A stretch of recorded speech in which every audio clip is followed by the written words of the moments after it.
Son las 8:35 de la mañana. Seguimos con los comentarios de este Sol de los Sábados y ahora es el turno del titán de la juventud, Yuri Enrique Rodríguez.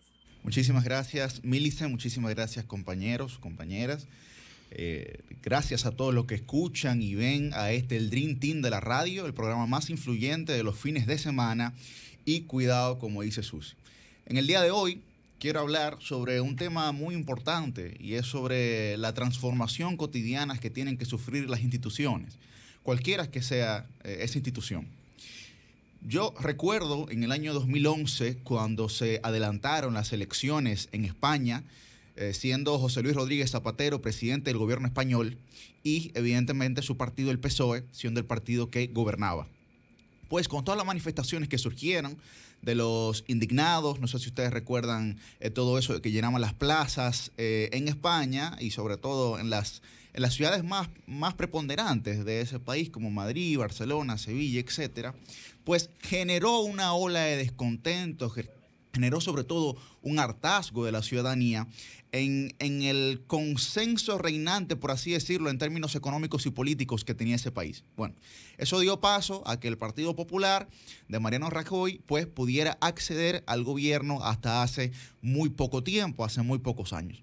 En ese proceso de transición en el que el Partido Socialista Obrero Español se vio fuera del poder, pues se dieron muchísimos eventos, como uno de ellos que José Luis Rodríguez Zapatero saliera ya de la Secretaría General de ese partido y diera paso a una nueva generación de políticos, a una nueva visión que pudiera encarnar sobre todo con legitimidad social lo que la gente estaba exigiendo. En ese sentido, vimos ahora cómo Pedro Sánchez, como secretario general del PSOE, logró, a través de una moción de censura en el Parlamento español, llegar a la presidencia y posteriormente ganar las elecciones. Previo a eso, Pedro Sánchez había salido del Partido Socialista Obrero Español y volvió. Y cuando volvió, pues rescató a ese partido de la ruina electoral. En ese sentido, ganaron unas elecciones, vimos que no pudieron conformar gobierno por varios meses y luego ¿qué hicieron? Bueno, pues se aliaron con sus actores ideológicamente más cercanos, como es Podemos, y con su secretario general, Pablo Iglesias, colocándolos en unas vicepresidencias de ese gobierno. ¿Y a qué yo me refiero con eso? Bueno, tuvieron que negociar con una facción política que inclusive salió del PSOE, que es Podemos. Vaya el caso que en la República Dominicana hay un hecho muy parecido entre algunos partidos que hoy están distantes, pero que por lo visto pueden reunirse. Y a eso yo me quiero referir. ¿Cuáles son o cuál es el triángulo para generar mejores prácticas en un partido político? Bueno, el primero, la base de ese triángulo, es la transparencia. Y me quiero referir en específico al caso del PLD. Si el PLD no puede generar un aura de transparencia posterior a la celebración y durante la celebración de su congreso, la ciudadanía no va a tener suficiente confianza ante ese actor político electoral, ante esa institución política. Por eso el PLD tiene que convertirse, de hecho, en el primer partido que genere informes de los recursos que recibe de la Junta Central Electoral. Porque una cosa es mostrar los informes de la campaña y otra cosa es que bimensual o trimestral se muestren informes de los recursos públicos que los partidos reciben, de lo que nosotros los contribuyentes aportamos y en qué lo utilizan. Y esa es una visión muy importante que tiene que tener el Partido de la Liberación Dominicana para poder rescatar la legitimidad social, que pueda validar a esa institución de nuevo en la sociedad dominicana. Porque si no lo hace con transparencia, la ciudadanía no va a entender, no va a aceptar esa realidad y va a rechazar ese partido. El otro lateral de ese triángulo es la democracia interna. El PLD tiene que reconocer una deficiencia de democracia interna y comenzar a trabajar gradualmente en ese sentido para poder entonces no solamente tener legitimidad frente a la sociedad, pero legitimidad frente a sus bases.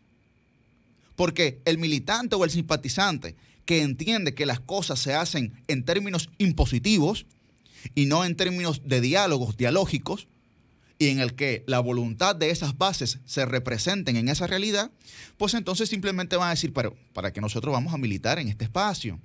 Van a cuestionar, evidentemente, esa legitimidad. Oigan lo que estoy hablando. Estoy hablando mucho de legitimidad social y partidaria interna. El otro lado de ese triángulo es el alcance a nuevos sectores. Los partidos políticos no se pueden quedar estáticos en una sociedad que se vive transformando constantemente. No solo el PLD, sino todos los partidos tienen que acceder a nuevos sectores donde se puedan escuchar visiones distintas para que pueda aportar entonces a la regeneración política de esas instituciones. Porque si nos quedamos dentro de un cuadro, ¿sí? Se llama en debate cuando tú enmarcas el debate, si nos quedamos enmarcados en ese cuadro, pues entonces será muy difícil poder desarrollarnos. Por ejemplo, el arquitecto Adrián Navarro tiene una visión directa de lo que debería ser un tercer PLD y habla de un partido que pueda representar las causas sociales de la ciudadanía, de un partido que pueda interpretar en soluciones lo que la ciudadanía está pidiendo. ¿Y cuáles pasos se necesitan para eso? 3 pasos muy básicos. Escuchar. Primero, escuchar. ¿Por qué? Porque usted no sabe necesariamente cuál es la realidad ciudadana. Usted tiene que primero escuchar, pero luego tiene que tener la suficiente capacidad de estar preparado para poder entender lo que está escuchando. Porque aquí viene una persona y habla ruso, habla chino. Bueno, nosotros lo vamos a escuchar, pero ninguno de nosotros hablamos ruso ni chino, entonces no lo vamos a entender. Entonces sí es importante contar con la preparación adecuada para poder entender aquello que escuchamos. Y el tercer paso es precisamente interpretar en soluciones esas causas que ya hemos escuchado y que ya hemos entendido. Por lo tanto, yo creo que hay un reto importante para el Partido de la Liberación Dominicana y tiene que convertirse de una vez y por todas en un partido del siglo XXI. En un libro, por ejemplo, que se llama Googlecracia, nosotros podemos ver cómo o Tecnopolítica también, de autores colombianos y españoles, podemos ver cómo los partidos se han abierto a la ciudadanía a través de los métodos digitales. Es preciso que se utilicen muchos más métodos de participación y consulta al momento de tomar las decisiones. ¿Por qué? Porque cuando se van a hacer declaraciones o se van a transmitir mensajes, oigan lo que dicen James Coases. Dice, James Coases es el autor de Los desafíos del liderazgo. ¿Y qué él dice? Si la persona no confía en la credibilidad de quien lleva el mensaje, entonces no creerá en el mensaje. Puede ser un mensaje muy bien elaborado y con el que inclusive mucha gente se identifique, pero si el actor que transmite ese mensaje no es un actor que genera confianza en la ciudadanía, pues entonces no van a creer ni en el actor ni en el mensaje. Por eso yo creo que nosotros deberíamos de visualizar esa nueva realidad del Partido de la Liberación Dominicana y de los demás partidos desde ese sentido participativo, directo, en el que la ciudadanía pueda tener un acceso y sobre todo una opinión consultiva hacia las decisiones que se toman. Y con esto cierro, JM, decía Juan Bosch, oigan, en el Congreso Constitutivo del PLD, que era el Congreso Juan Pablo Duarte, decía, las personas que no llegan a comprender por qué un hecho político se manifiesta de tal o cual manera, no sabe que cada manera obedece a una causa determinada y precisa, o a una suma de causas determinadas y precisas que se reúnen en una sociedad en un momento dado, y no se repiten en otra sociedad, y ni siquiera en la misma sociedad, si ésta no ha seguido siendo lo que había sido 10, 20, 30 o 100 años antes. Y ninguna sociedad sigue siendo lo que fue ayer, así como ningún ser humano será mañana lo que ha sido hoy, porque la ley suprema de la vida, la ley que gobierna todo lo que hay sobre la tierra, es la del cambio perpetuo, JM, la de la perpetua transformación. El sol de los sábados.